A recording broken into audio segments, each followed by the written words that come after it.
네, 할렐루야. 네, 오늘 수요예배 가운데 올라오신 여러분 주님의 이름으로 환영하고 축복합니다. 우리 서로 인사하겠습니다. 반갑습니다. 사랑합니다. 축복합니다.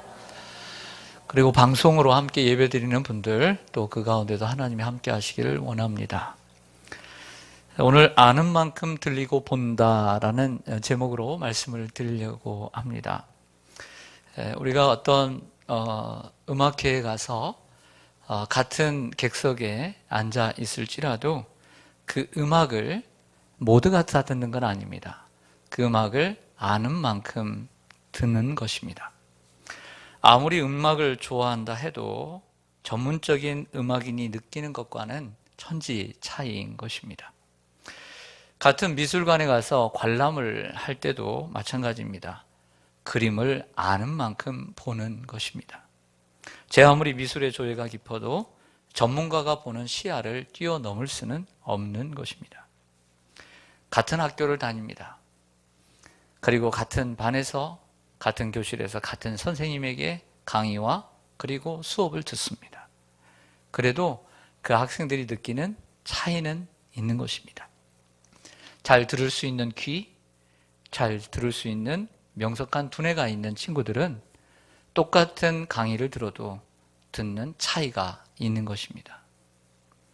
같은 예배를 드리고 같은 말씀을 들어도 아는 만큼 들리고 보고 예배를 마치고 돌아갑니다. 이제 갓 교회를 나와 신앙생활을 하는 사람이나 신앙생활을 오래 했어도 마음이 바르지 못한 사람은 하나님의 말씀을 제대로 알아듣지 못하고 자기가 보고 싶은 대로, 자기가 듣고 싶은 대로 보고 듣고 교회를 나갑니다. 보여주는 것을 못 보거나 덜 보는 것도 안타까운 일입니다. 하지만 더 안타까운 일은 있는 그대로 보지 못하고 있는 그대로 들리는 대로 듣지 못하고 자기가 보고 싶은 대로, 자기가 듣고 싶은 대로 듣고 나아가는 것입니다. 이것이 더 안타까운 것입니다. 그렇습니다. 우리는 삶을 자세히 생각해 보면, 곰곰이 생각해 보면 아는 만큼 보고 아는 만큼 듣고 살아갑니다. 마찬가지입니다. 교회를 나오고 예배를 드리고, 아니 교회를 나오지 않아도 하나님을 다 아는 게 아닙니다. 하나님을 다 느끼는 게 아닙니다. 오늘 이 시간에도 우리가 50명이 같이 예배를 드려도 오늘 하나님 말씀을 똑같이 들어도 다 하나님을 알고 그리고 보고 느끼고 가는 게 절대 아니에요. 여러분들이 이미 알고 있는 하나님, 그 하나님을 아는 만큼 오늘도 알 수 있고 아는 만큼 듣고 가고 아는 만큼 깨닫고 갈 수밖에 없는 거예요. 그러므로 우리는 하나님을 아는 일에 힘써야 할 줄로 믿습니다. 이게 대단히 중요한 원리입니다. 아무리 노력을 해도 안 되는 거예요. 하나님을 미리 먼저 아는 게 필요하죠. 그런 부분에서 오늘 선택한 본문은 시편 19편입니다. 여러분 잘 아시는 대로 시편 19편은 우리 성도들의 사랑을 많이 받고 있고 그리고 유명한 그리고 널리 알려져 있는 시편입니다. 어떤 부분에서 유명하냐면 서두에는 이 자연의 하나님의 창조의 세계에 나타난 하나님의 영광이 선포되어 있고 그 다음 단락은 하나님의 그 말씀 속에서 하나님의 영광과 하나님의 은혜가 함께 이 자연 창조 세계와 그리고 하나님의 말씀이 아름답게 펼쳐져 있기 때문에 우리가 기억하는 시편이기도 합니다. 1절부터 6절을 보시면요, 구조를 보면 창조에 나타난, 창조 세계에 나타난 하나님의 영광을 노래하는 부분입니다. 그리고 7절부터 11절은 하나님의 말씀에 나타난 하나님의 영광과 은혜를 담고 있습니다. 그리고 마지막 12절부터 14절은 우리의 마음에 말씀하시는 하나님을 이야기하고 있습니다. 그래서 마지막 말씀도 무척 좋아하실 것 같아요. 내 입술의 모든 말과 마음의 묵상이 주께 연락되기를 원합니다 라고 하는 이러한 찬양의 가사가 더욱더 우리를 이 말씀 속으로 이끌어 가실 때가 많습니다. 먼저 첫 번째로 1절에서 6절까지 나타난 이 말씀을 함께 살펴보고자 합니다. 하나님은 우리가 하나님을 볼 수 없습니다. 하나님은 영이시기 때문입니다. 하나님은 우리처럼 이처럼 육과 우리의 살이 없습니다. 하나님은 영이시기 때문에 사람의 눈에는 보이질 않는 것이죠. 그래서 우리가 영안이 열리지 않고는 하나님을 절대 볼 수가 없는 것입니다. 그런데 하나님은 자기 자신을 우리 인간에게 보여주는 충분한 능력이 있으신 분이기 때문에 우리 인간에게 자신을 보여주십니다. 이것을 계시라고 얘기합니다. 따라서 하겠습니다. 계시. 여기에 걔는 아일까요? 여일까요? 여입니다. 아셨죠? 네. 계시는 뭘 시작한다는 것을 계시라고 그러고 아이고, 여인은 이처럼 하나님께서 감추어진 것을 보여주신다라는 것입니다. 오늘 본문 속에는 첫 번째로 하나님께서 세상을 창조하셨습니다. 그 창조하신 세계, 그 피조물 속에 하나님의 영광이 있는 것입니다. 이 자연 속에서 하나님을 안 믿는 사람도 이 아름다운 이 세상, 아름답지 않을지라도 어떨지라도 세상을 보면서 하늘과 땅과 모든 것들을 바라보면서 나무와 숲과 바람을 보면서 사시사철 피어나는 꽃들과 그리고 풀과 그리고 봄, 여름, 가을 매일 계절마다 바뀌는 모습들을 보면서 하나님을 알게 되는 것이죠. 그것을 자연계시라고 얘기합니다. 따라서 하겠습니다. 자연계시. 자연계시를 다른 말로 이렇게 또 하나 표현합니다. 따라서 하겠습니다. 일반계시. 예, 그래서 자연계시는 뭐냐면 자연 속에서 하나님을 보여주시는 것, 나타내 주시는 것. 그래서 우리도 자연 속에서 하나님을 봐야 될 줄로 믿습니다. 어때요? 요즘 자연 속에서 참 좋은 계절이잖아요. 이제 더워지기도 하지만 그래도 더워지기 전에 남들은 봄, 가을이 없다고 하지만 저는 생각해요. 봄이 무척 참 길어서 좋다. 저는 봄이 길다고 생각해요. 그렇게 올해는 짧아 보이질 않습니다. 제가 그렇게 올해 코로나 때문에 그렇게 느끼는지 모르지만 올해는 참 봄이 짧지는 않다. 참 좋은 시절이다. 이런 생각을 요즘 많이 합니다. 여러분, 이 자연 속에서 우리는 하나님을 발견해야 합니다. 오늘 1절을 좀 보시죠. 1절을 보면 하늘이 하나님의 영광을 선포하고 궁창이 그의 손으로 하신 일을 나타내는도다 라고 말씀합니다. 사실 여러분, 하나님이 세상을 6일 동안 창조하셨습니다. 그리고 인간이 타락을 했습니다. 인간이 타락했을 때 이 자연 만물도 타락을 했을까요? 그대로 있을까요? 네? 당연히 타락을 했죠. 로마서의 말씀을 보면 뭐라고 해야 되냐면 자연은 이미 죄로 인해 고통 가운데 있게 되었다라고 로마서 8장 22절에 말씀을 하고 있습니다. 이 말씀 외에도 여러 가운데서 이 자연이 이 인간의 죄로 말미암아 함께 고통하고 함께 타락했음을 보여주고 있습니다. 그럼에도 불구하고 이 자연은 여전히 하나님의 영광을 드러내고 있다라고 하는 것이죠. 여기서 하늘이 하나님의 영광을 드러낼 때 지금 지붕이 있어서 잘 안 보이지만 하늘, 저 스카이, 저 허공들이라고 얘기하지만 하늘에 있는 해, 달, 별들, 행성들 이런 것들을 전부 하늘이라고 할 수 있죠. 그리고 궁창이 그의 손으로 하신 일을 나타내는도다. 궁창은 무엇이냐면 똑같은 하늘을 가리키는 단어입니다. 궁창은 하늘입니다. 그러나 보통은 궁창은 저 하늘보다 더 높은 하늘. 그 성경은 하늘과 하늘들의 하늘이다. 이렇게 표현을 하기도 합니다. 우리가 눈에 보이는 저 하늘을 넘는 저 넓은 세상. 그것을 궁창이라고 얘기할 수가 있습니다. 이 하늘과 궁창은 온 세상에 하나님의 영광을 선포하고 하나님의 손으로 하신 일을 나타낸다라고 말을 하고 있습니다. 예를 들어 저는 과학자가 아닙니다. 과학자들은 자신들의 연구의 일환으로 또 논문을 쓰기 위해서 또 공부를 위해서 해와 달과 또 별들과 그리고 많은 행성들을 또 망원경을 통해서 또 책을 통해서 연구해 갑니다. 미술가들은 좀 더 아름다운 멋진 그림을 그리기 위해서 어떠한 포인트가 되는 그러한 장소를 아마 답사하고 내가 여기를 좀 그리면 좋겠다는 생각을 하게 될 것입니다.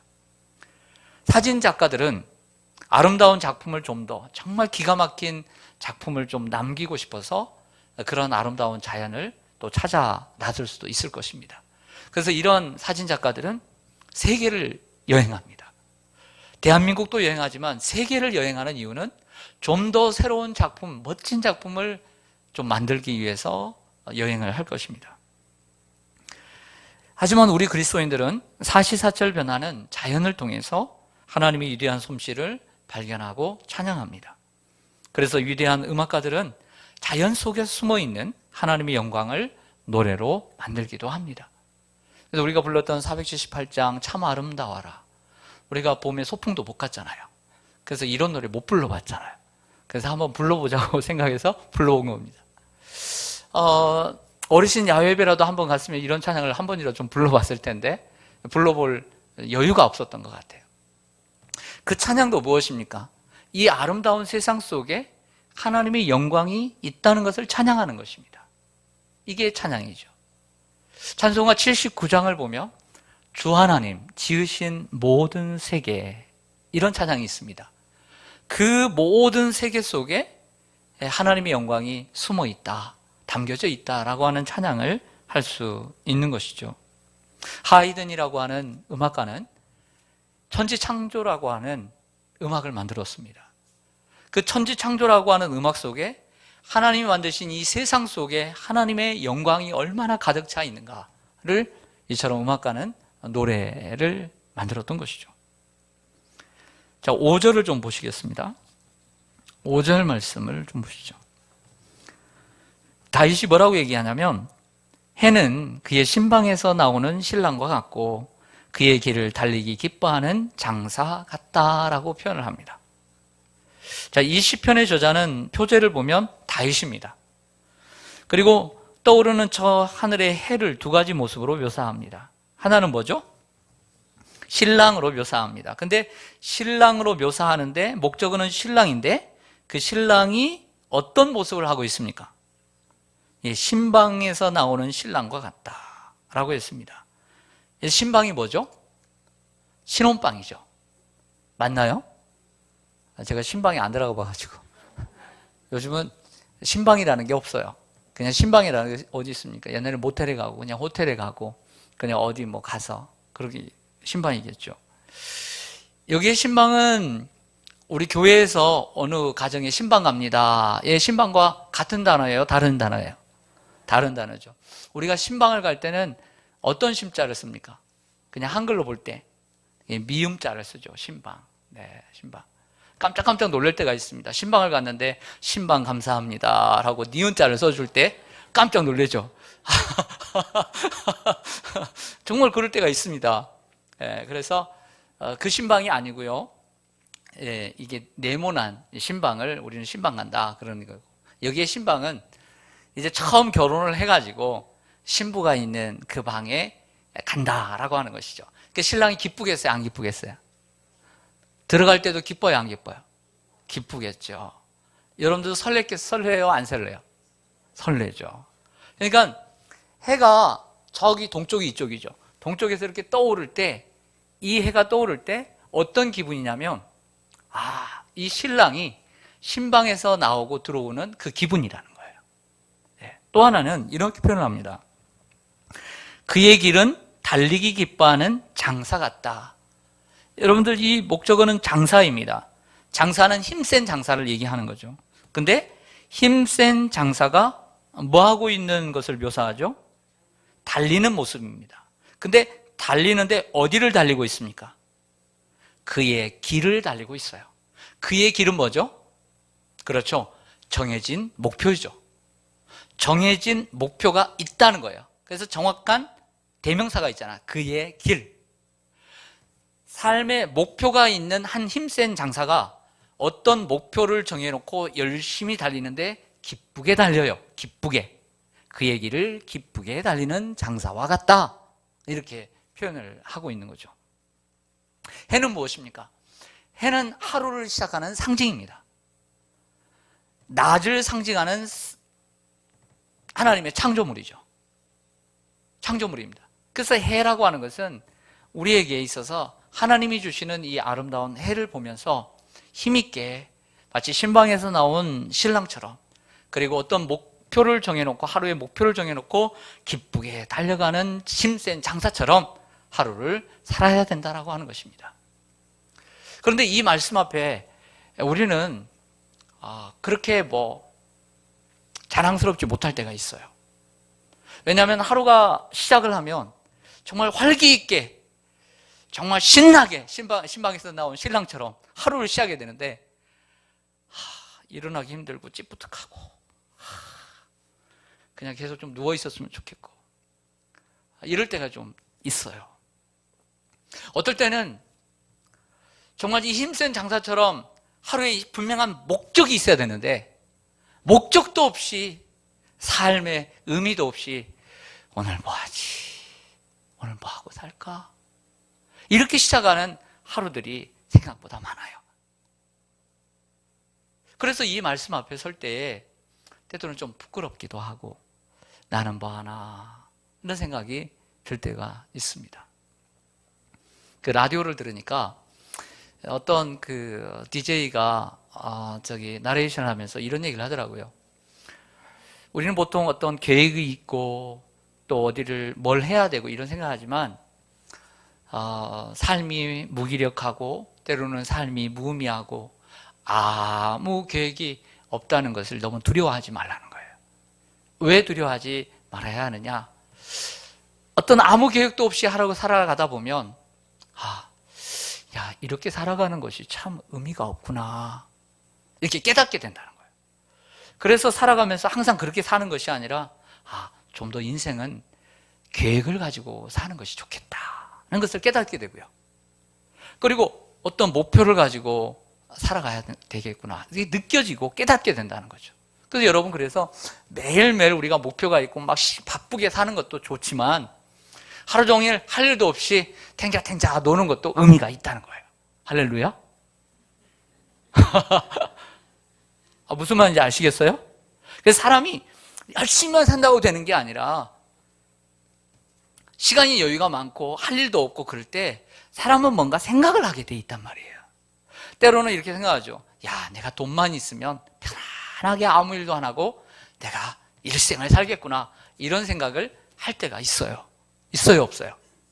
해봤어요, 안 해봤어요? 그렇죠. 대답을 해주시면 정말 감사할 것 같아요. 해봤어요, 안 해봤어요? 그렇죠. 그런데 그런 마음을 먹고 하나님께 덜컥 10억을 주셨다. 그래서 정말 평생 일하지 않고도 먹고 살 것 같아요. 그럼 그런 환경이 됐다. 그래서 탱자탱자 매일 놉니다. 탱자는 누구 이름이야? 그런데 그때 생각이 나는 거죠. 야, 돈이 있으면 아무 일도 안 하고 그냥 편하게 살아갈 것 같은데, 야, 한 달도 안 됐는데 아무 일도 안 하니까 삶의 의미가 없네. 이렇게 깨닫게 되어지는 거예요. 사람은 뭔가를 해야 하는구나 라는 것을 깨닫게 되어지는 것이죠.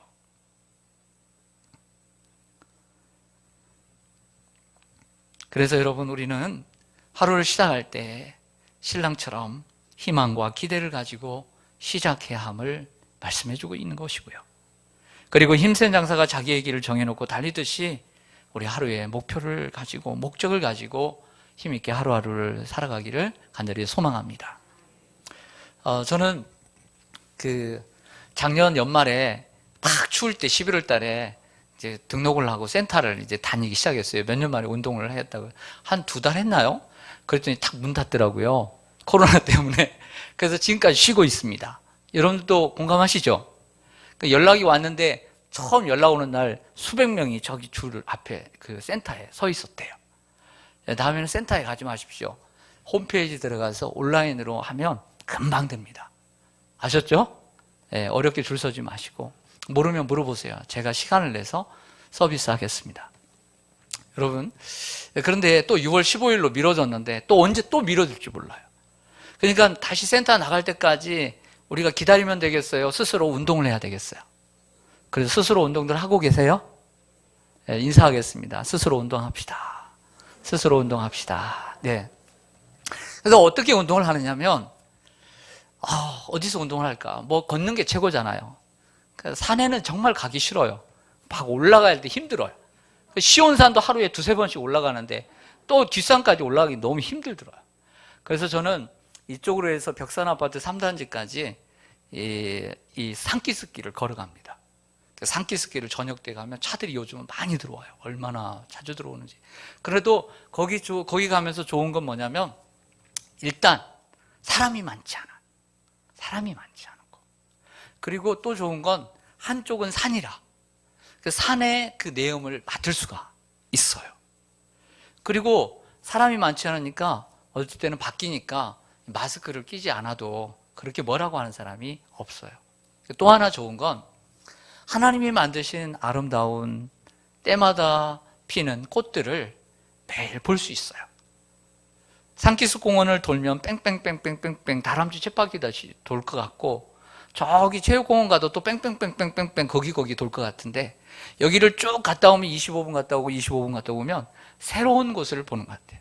갈 때는 저쪽을 보고 올 때는 저쪽을 보고 이렇게 보면서 오는데, 더 좋은 건 때마다 하나님께서 좋은 풀과 꽃들을 때마다 진열해 놓으신다는 거죠. 처음에는 산수유, 진하진 않지만 그 노란 빛깔의 산수유 조그만한 그 꽃들이 피더니요. 그 다음에는 목련이 피지 않습니까? 그 목련은 얼마 가지를 않고 이렇게 지는데 지고 갑니다. 그 다음에 또 뭐가 피죠? 개나리가 핍니다.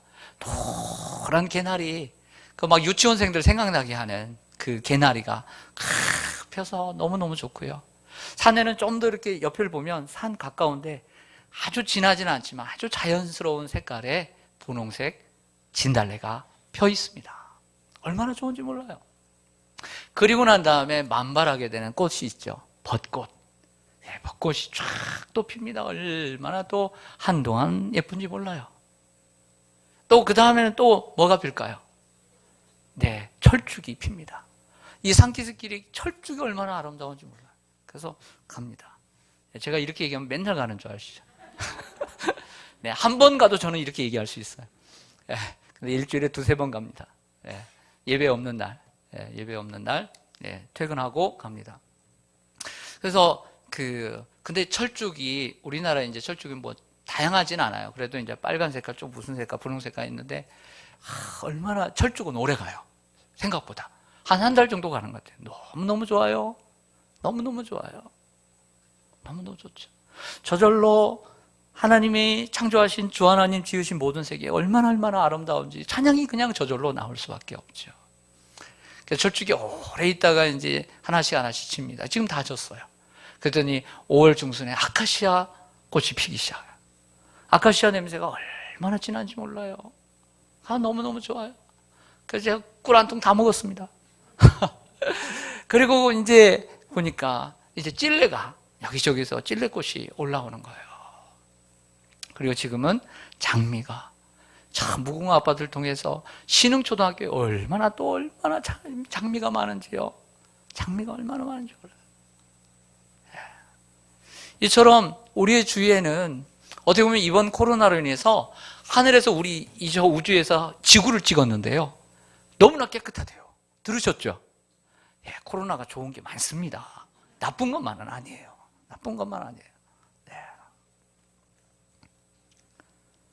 이처럼 우리는 이 자연을 통해서 누군가가 이 자연을 아름답게 만들었구나, 이렇게 느낄 수가 있는 거죠. 그런데 불행하게도 어떤 이들은 하나님을 창조주 하나님으로만 알고 있다는 것입니다. 하나님을 창조주 하나님으로만 안다는 것은 충분하지 않은 것입니다. 우리는 구주 대신 하나님을 알아야 합니다. 이 일반 계시, 자연 계시의 특징은 뭐냐면, 이 자연을 창조하신 어떤 창조주가 있을 것이다, 너무나 아름답다라고 표현하고 그 어떤 창조의 신이 있을 것이다, 하나님을 알 수는 있지만, 창조의 하나님을 알 수 있지만 구원의 하나님을 알지는 못한다는 거예요. 이것이 자연 계시, 즉 일반 계시의 한계라고 할 수 있습니다. 그래서 하나님께서 우리에게 주신 계시가 바로 무엇이냐면 특별 계시입니다. 여러분, 이렇게 멋진 조각품을 어떤 우리 성도님 보니까 신방을 가니까 이만한 돌들 있잖아요. 수석을 모으세요. 전국에 다니면서 그 수석들을 모아서 집 안에 집 밖에 두셨더라고요. 우리가 어떤 멋진 조각품을 보고서 와, 훌륭하다 이렇게 칭송할 수 있습니다. 또 멋진 그림을 보고 와, 정말 멋있다 라고 감탄할 수 있습니다. 또 아름다운 노래를 듣고 야, 나는 세상에 이렇게 좋은 노래를 들어본 적이 없어. 야, 너무너무 감동했어 라고 말할 수 있을 것입니다. 하지만 그 멋진 조각품을 만든 사람이 이기적이고 틈만 나면 아내를 구타하고 애들 앞에서 권위주의로 가득 차 있는 사람이라고 한다면 우리는 그 작품을 다 안다고 말할 수가 없는 것입니다. 마찬가지로 어떤 사람이 저 자연을 보고 야, 자연이 너무너무 어떻게 저렇게 자연이 사시사철 똑같이 돌아갈 수 있고 정말 어김없이 어떻게 그때그때마다 어떻게 저 꽃들이 피어날 수 있을까 감탄할 수 있지만 그것을 보고 야, 창조의 신이 있을 거다라고 깨달을 수 있지만 하나님이 어떤 분인가는 알 수 없는 거예요. 하나님이 어떤 분인가 어떻게 알겠습니까? 그래서 이 자연을 통해서 하나님을, 창조주 하나님을 알 수 있지만 구원의 하나님을 만날 수는 없는 것입니다. 쉽게 얘기하면 자연 계시는 하나님을 알 수는 있어요. 자연을 만드신, 그러나 구원에 이를 수는 없다 하는 것이죠. 그래서 우리에게 주신 것이 바로 특별 계시입니다. 특별 계시가 뭘까요? 그 성경입니다. 우리 7절부터 좀 보시겠습니다. 오늘 특별 계시 7절에서 11절까지의 말씀인데요, 두 개로 나눌 수 있습니다. 7절부터 9절까지 하나로 나눌 수 있고요, 또 하나는 10절에서 11절까지 나눌 수 있습니다. 7절에서 9절은 하나님의 말씀에 대한 6가지 측면을 소개합니다. 하나님 말씀에 대한 6가지 측면이라는 것은 성경이 우리 인간에게 주는 유익이 무엇인가를 알 수 있다는 거예요. 따라서 하겠습니다. 성경이 우리에게 주는 유익, 이것이 바로 6가지로 나타나는 본문입니다. 7절을 보시죠. 7절을 보시면 먼저 7절부터 9절까지는 6가지 호칭이 나옵니다. 7절에서는 여호와의 율법, 중간에 보면 뭐예요? 여호와의 증거. 8절에는 세 번째 여호와의 교훈, 그리고 중간에 네 번째 여호와의 계명, 그리고 다섯 번째로 9절 여호와를 경외하는 도, 그리고 그 중간에 여섯 번째로 여호와의 법도, 여호와의 법, 이렇게 6가지로 표현을 해주고 있습니다. 7절을 보시면요, 성경이 우리에게 주는 유익입니다. 여호와의 율법은 완전하여 영혼을 소성시키며.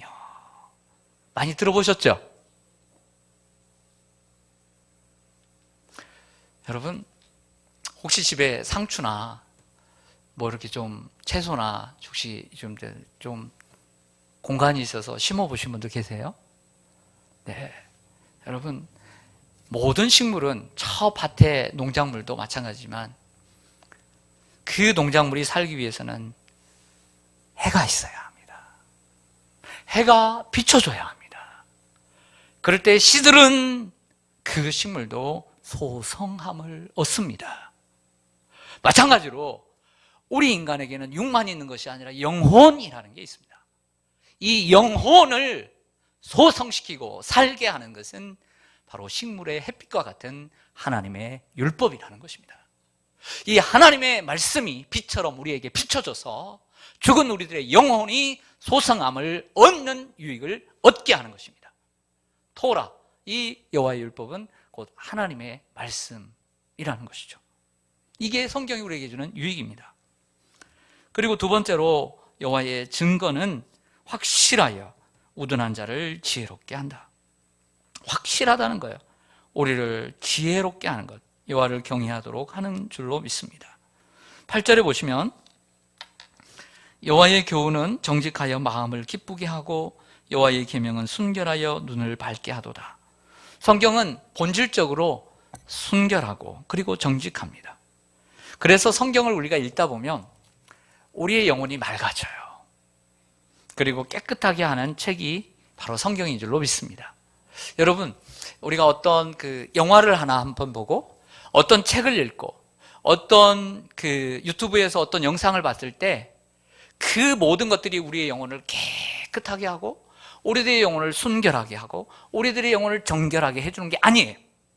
어떤 것을 좋다고 봤는데 그것을 느끼고 한편을 봤을 때 우리들의 영혼이 깨끗해지지 못하고 그리고 잡동사니로 막 얼키설키 그리고 어두워지는 느낌을 받을 때가 있습니다. 그렇죠? 안 그렇습니까? 그런데 하나님의 말씀은 우리의 영혼을 깨끗하게 하고 정직하게 하고 정결하게 하는 능력이 있는 줄로 믿습니다. 영혼을 정결케 하는 거예요. 영혼을 청소해주는 하나님의 말씀인 줄로 믿습니다. 이게 성경의 유익이라는 거예요. 그래서 뭔가 복잡할 때는 하나님의 말씀을 펴야 돼요. 그리고 가장 우리의 인생의 희노애락을 노래하고 있는 시편을, 정말 답답할 때 시편을 읽어가면 정말 우리의 영혼을 정화시켜 주실 것입니다. 9절 말씀을 보겠습니다. 여호와를 경외하는 도는 정결하여 영혼까지 이르고 여호와의 법도 진실하여 다 의로우니. 경외하는 것은 하나님을 두려워하고 공경하는 것입니다. 성경은 여호와를 경외하는 도다. 성경은 여호와를 경외하도록 우리를 만들어 줍니다. 그리고 경외하는 마음으로 성경을 읽어야 할 줄로 믿습니다. 즉 하나님의 말씀은 결국에는 이런 6가지 이름들을 가지고 있는데 하나님의 뜻을 우리에게 가르쳐 줄 뿐만 아니라 우리의 삶에 유익을 주고 삶의 변화를 주는 말씀인 줄로 믿습니다. 네. 그 다음에 10절로 가겠습니다. 이제 더 잘하는 말씀 10절 11절 같이 한번 읽겠습니다. 시작. 금 곧 많은 순금보다 더 사모할 것이며 꿀과 송이꿀보다 더 달도다. 또 주의 종이 이것으로 경고를 받고 이것을 지킴으로 상이 크니이다. 아멘. 할렐루야. 성경은 사모할 만하고 그리고 즐거운 것이며 그리고 그것을 지킴으로 상이 크다고 말씀하고 있는 단락입니다. 우리 그리스도인들이요, 신앙의 연조를 떠나서 우리가 그리스도인들이 기도도 그렇고 전도도 그렇고 나름대로의 기도와 연관된 목적을 갖고 전도와 연관된 목적을 가지고 살아야 되지만 특별히 우리 그리스도인은 평생 살아가면서 하나님의 말씀과 연관된 삶의 목표를 가지고 살아야 돼요. 그건 뭐냐면 내가 젊어서 어릴 때 배운 하나님 말씀도 있지만 이 하나님의 말씀은 정말 무궁무진하다고 놀라운 하나님의 충만한 은혜를 가지고 있다라고 알고는 있지만 우리가 지금까지도 체험하지 못한 하나님의 말씀의 그 깊이, 그 넓이, 그 높이, 그 길이를 우리는 다 알 수가 없어요. 그러므로 우리는 평생 살아가면서 정말 내가 평생 이 하나님의 말씀을 좀 더 깊이, 좀 더 정말 자세하게 공부하고 연구하고 그리고 그 말씀 속에서 하나님의 정말 그 놀라운 충만하신 은혜를 깨닫고 싶어하는 그런 열망과 목표가 있어야만 해요. 할렐루야. 그래서 그것을 구체적으로 노력해가고 그래서 열심히 파헤쳐서 공부도 하고 연구도 하고 또 책도 사서 보고 그런 노력들이 우리에게 필요합니다. 하나님의 말씀을 성경을 사랑하고 또 애독할 뿐만 아니라 더 연구하는 목표가 있어야 합니다. 그래서 좋은 교회는, 좋은 성도는 하나님의 말씀을 사랑하는 성도, 하나님의 말씀을 사랑하는 교회가 좋은 교회인 줄로 믿습니다. 그리고 장경동 목사님이 그 재방송으로 나오는데 위험한 성도는 자기가 다니는 교회에서 그리고 정상적인 교회에서 항상 드리는 예배와 항상 드리는 기도에 그리고 교회 생활에 만족하지 못하는 성도, 그렇게 만족하지 못하는 성도는 항상 위험에 노출되어 있다. 그래서 이단에 빠지기 쉽다. 그런 얘기를 하시더라고요. 정상적인 교회에서 만족하고 거기에서 열심히 배우려고 노력을 해야 되는데 뭔가 좀 새로운 것, 좀 색다른 것, 좀 더 뭔가 변화되는 것, 이런 것을 또 원하는 사람들은 잘못된 것으로 빠지기 쉽습니다. 마지막 부분 같이 살펴보고 마치겠습니다. 12절부터 14절입니다. 여러분들도 한번 생각해 주셨으면 좋겠습니다. 분명히 1절부터 6절까지는 자연계시를 통한 하나님의 영광입니다. 7절부터 11절까지는 분명 하나님의 말씀인 특별계시를 통한 하나님의 영광, 하나님이 어떻게 우리의 말씀 가운데 드러나느냐. 근데 12절부터 14절은 해석하기가 좀 곤란합니다. 제가 한번 읽을 테니까 단락을 어떻게 지어야 되고 어떤 의미가 있는지 한번 생각해 보세요. 12절, 자기 허물을 능히 깨달을 자 누구리요? 나를 숨은 허물에서 벗어나게 하소서. 기도로 바뀝니다. 그렇죠? 앞에는 기도가 없어요. 그런데 기도로 마칩니다. 13절에 또 주의 종에게 고의로 죄를 짓지 말게 하사 그 죄가 나를 주장하지 못하게 하소서. 그리하면 내가 정직하여 큰 죄가에서 벗어나겠나이다. 12절과 13절은 죄에 대한 회개를 하고 있는 것을 봅니다. 그리고 14절에 나의 반석이시오 나의 구속자이신 여호와여 내 입의 말과 마음의 묵상이 주님 앞에 연락되기를 원하나이다. 아멘. 여러분, 이 마지막 12절, 13절, 14절을 오늘 19장에 들어간 이유가 뭘까요? 어떻게 보면 10절로 11절로 이렇게 딱 끝나면 좀 완벽하게 보일 텐데 왜 이 뒷부분은 이렇게 회개의 부분이 나올까요? 이 부분에 대해서는 학자들마다 의견이 다른 것을 발견할 수 있었습니다. 엘렌 로스라고 하는 분은 이 두 번째 단락과 연관 지어서, 즉 특별계시와 연관을 지어서 하나님의 말씀을 통한 인간의 반응이다. 자연계시를 통해서는 느낄 수 없는 하나님을 특별계시를 통해서 하나님을 만남으로써 인간이 그 하나님을 알게 되고 하나님을 알 때 자신을 발견함으로, 죄인인 자신을 발견함으로 하나님께 대한 반응이다. 이렇게 구조를 설명을 합니다. 어떻습니까? 그런데 워런 요스비는 이 세 번째 단락, 즉 이 마지막 단락을 아예 앞에 1단락과 2단락과 다른 완전히 세 번째 다른 단락으로 구별을 합니다. 그래서 세 번째 단락은 예배하는 성도의 마음속에 하나님께서 자신을 계시하신다라고 해석을 합니다. 자, 셋째 단락이란 뭐냐면 첫째 단락은 자연을 통해서 하나님 자신을 계시하시고, 두 번째는 하나님의 말씀을 통해서 자신을 계시하시고, 세 번째 단락은 하나님을 경외하는 성도들의 마음속에 자신을 계시하신다. 이렇게 구조를 설명하고 있는 거죠. 엘렌 로스와 같은 경우 하나님의 말씀을 통해 자신의 허물을 깨닫고 깨끗하게 해달라고 기도하게 됩니다. 그리고 더 나아가 고의로 범한 죄까지도 용서해달라고 기도합니다. 또한 자신의 말과 생각이 하나님께 연락되도록 기도합니다. 그런데 워런 요스비는 결국 우리의 삶 속에 하나님이 자신을 계시하신다고 본 것입니다.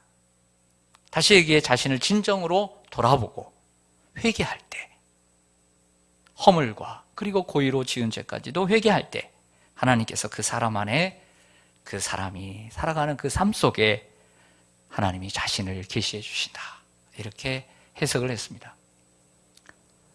저는 이렇게 생각합니다. 이 두 가지를 좀 어우르고 싶습니다. 성경적으로는 저는 엘렌 로스의 해석이 옳다고 생각합니다. 하지만 좀 더 포괄적인 의미 속에서 오늘 워런 요스비의 이 해석도 충분히 가능하다고 생각을 합니다. 사랑하는 여러분, 우리가 아름다운 자연을 바라보면서 이 코로나 때문에 더 맑은 세상을 바라보면서 하나님을 우리가 만나야 될 줄로 믿습니다. 그 속에서 하나님을 경험해야 돼요. 그러나 그 속에서는 창조주 하나님만을 발견할 수밖에 없는 거죠. 세상의 어떤 사람도 이 성경, 하나님 말씀 없이 그의 우리가 죄인이고 그래서 하나밖에 없는 아들 예수님을 내어주셔서 우리와 같은 삶을 살게 하시고 결국에는 십자가에 못 박혀 죽기까지 우리를 사랑하시고 그분이 십자가에 죽으시고 부활하심으로 우리의 생명의 주가 되시고 그분을 믿는 자마다 구원을 주시는 이 구원의 진리를 성경을 통해서만이 알게 된다는 거죠. 그리고 더 나아가서 우리가 자연계시 또 성경 계시를 통해서도 하나님을 깨닫고 또 느끼며 체험하며 살아야 되겠지만요, 우리가 살아가면서 하나님을 발견하며 산다는 것은 얼마나 큰 기쁨이겠습니까?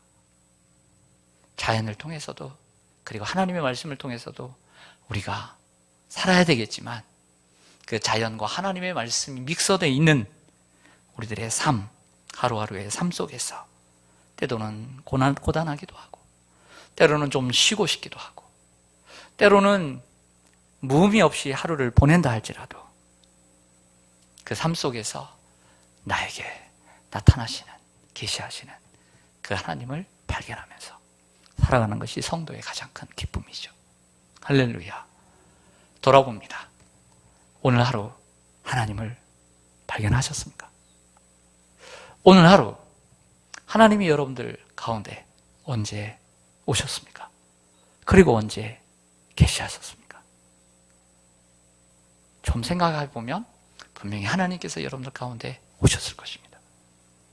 기쁠 때도, 때로는 슬픈 자를 위로하는 그 시간에도 하나님이 자신을 나타내신 줄로 믿습니다. 그런데 우리가 하나님을 나타낼 수 있는, 발견할 수 있지만 나타낼 수 있는 것은 하나님의 말씀이 가장 강력하고 가장 위대하고 가장 훌륭한 하나님의 계시입니다. 할렐루야. 예, 그래서 우리가 하나님 말씀을 전파해야 돼요. 하나님 말씀을 드러내야 돼요. 그럴 때 하나님이 그 말씀 속에서 역사하시고 사람들이 영혼을 변화시키며 그 사람들에게 소성함을 얻게 해서 함께 살아가게 되는 것이죠. 그래서 말씀을 더 사랑하는 저와 여러분 되시기를 간절히 소망합니다. 아멘. 기도하겠습니다.